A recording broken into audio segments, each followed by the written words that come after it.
హద్దుమీరినటువంటి చనువు, తన ఆంతరంగిక విషయాల్లో జోక్యం చేసుకోగలిగిన చనువు ఇంటి పని మనుషులకి ఎవరిచ్చినా అలాగే ఉంటుంది.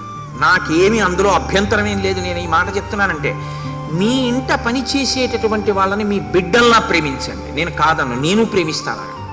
నేను నా ఇంట పని చేసేటటువంటి దాసిని నా సొంత కూతురులా చూస్తాను. నేను ఎప్పుడైనా రుక్మిణీ కళ్యాణం చేయిస్తే నేను చేసే మొదటి పని ఏమిటంటే, నా ఇంట్లో పనిచేసేటటువంటి దాసికి మా ఆవిడితోటి ఆ రోజున ఇంట్లో అభ్యంగన స్నానం చేయించి బట్టలు కొని దానికి ఆ కొత్త బట్టలు కట్టించి సెలవిచ్చి, నేను ఉపన్యాసానికి వెళ్ళేటప్పుడు కారులో నా భార్య పక్కన కూర్చోపెట్టి తీసుకెళ్ళి రుక్మిణీ కళ్యాణంలో కూర్చోబెట్టా. గోపాలకృష్ణ గారికి తెలుసు.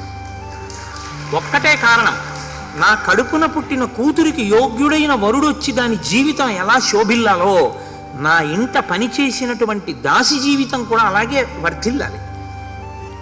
అంతవరకు ఉంచండి చాలు.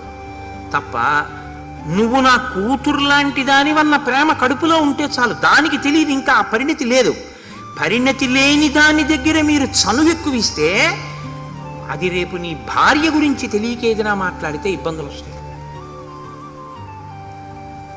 కాబట్టి వస్తువుని ఎక్కడ ఉంచాలో అక్కడే ఉంచాలి తప్పించి, నువ్వు ప్రేమించు, తప్పులేదు. నీ బిడ్డలైనా అంతే. నీ బిడ్డల్ని నువ్వు ప్రేమించు, మనసులో శ్లాఘించు, నీ బిడ్డల దగ్గర శ్లాఘించవద్దు. అది నేను ఒక దాసి గురించే మాట్లాడటం లేదు. బిడ్డలైనా, భార్య అయినా, భర్త అయినా, ఒక గురువు ఉన్నారు, గురువు గారి దగ్గర నువ్వు మాట్లాడద్దు. గురువు గారిని మాట్లాడి నువ్వు విను. ఎందుకంటే నువ్వు గురువు గారి దగ్గరికి వెడితే నువ్వు మాట్లాడడం ఏమిటి? ఇంకెందుకు గురువు గారి దగ్గరికి వెళ్ళడం? గురువు గారి దగ్గర గురువు గారు మాట్లాడాలి, నువ్వు వినాలి.